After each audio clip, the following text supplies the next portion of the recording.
તો અમારા જે માજી સૈનિક નિવૃત્ત પછી જે સૈનિકો નિવૃત્ત પછીના જે અધિકારો છે, હકો છે, એ હકોની માંગોને લઈ અને અમે અત્યારે હાલ છેલ્લા લગભગ 22 દિવસ થયા છે.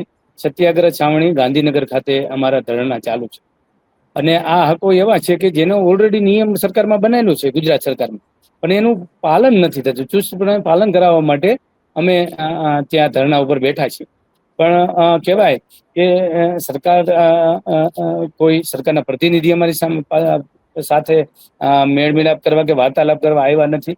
અને જયારે અમે 5 તારીખે ગયા, 5 તારીખે થોડું ઉગ્ર અમારા દ્વારા દર્શાવી, ત્યારે ગુજરાતના જે ગૃહમંત્રી છે, હર્ષસંઘવી સાહેબ, એમને અમારી સાથે વાતો ગાટા કરી અને અમને આશ્વાસન આપેલું કે તમારા જે છે, જે પણ માંગ છે, એમને 1 અઠવાડિયામાં પૂરી કરશું.